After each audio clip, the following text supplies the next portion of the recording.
Hello students, welcome to our channel Hindi Shiksha.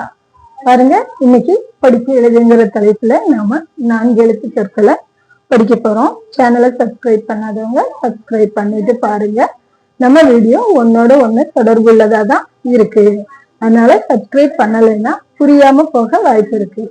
பாருங்க, அ இ க இன் அஜ்கன், அ இ க இர் அஜ்கர், फ इर ब इत शरबत, फ इ ख म तलखम, ख इर गो इस खरगोश, द इर म त धर्मत, घ इर ध न गर्दन, म इ त ख मस्तक, फू इ गोबी फूल गोभी, फू इ स क पुस्तक, च इ फ ड चटपटा, उ इन नी इस उन्नीस, कु ख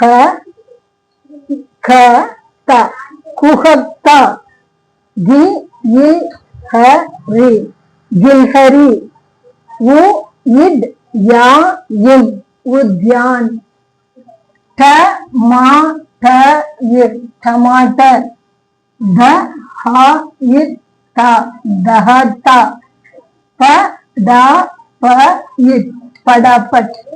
இப்ப இதுல நம்ம கவனிச்சு படிக்க வேண்டியது, இந்த மாதிரி அரை எழுத்து வேர்டு இருக்கு, ஆஃப் லெட்டர் இருக்கு. ஆதா அக்ஷர் அப்படின்னு இதை சொல்லுவோம். பாருங்க, இது ரெண்டும் பாவோட பாதி வடிவம். அதே மாதிரி இப்ப இதுல நீங்க கவனிக்க வேண்டியது என்ன அப்படின்னா, ரெண்டாவது எழுத்தையும் நாம மெய் எழுத்தா சொல்றோம். பாருங்க, அஜ்கன், அஜ்கர், சர்பத், ரெண்டாவது எழுத்தும் மெய் எழுத்து, நாலாவது எழுத்தும் மெய் எழுத்து. இப்ப இதுல மாற்றாயே வரும்போது டமாடர், தஹாத்தா, அப்ப மாத்திரா வரும்போது ரெண்டாவது எழுத்துல மாத்திராவை உச்சரிக்கிறோம்.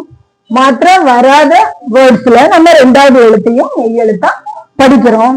இந்த மாதிரி ஆஃப் லெட்டர் வர்ற வேர்டு நம்ம படிக்கிறோம். இந்த ஆதா அக்ஷர் ஆஃப் லெட்டர் அப்படிங்கறத மாத்திராயேங்கிற பேர்ல பார்ட் 2 அடுத்த வீடியோல சொல்ல போறேன். தவறாம கண்டிப்பா பாருங்க. இந்த வீடியோ உங்களுக்கு புரிஞ்சிருக்குன்னு நினைக்கிறேன். புரிஞ்சவங்க லைக் பண்ணுங்க, ஷேர் பண்ணுங்க. நம்ம ஹிந்தி சிக்ஷா சேனலை சப்ஸ்கிரைப் பண்ணுங்க. தொடர்ந்து பாருங்க. உங்களால நம்ம ஹிந்தி நாலேஜ் வளர்த்துக்க முடியும். தேங்க்யூ.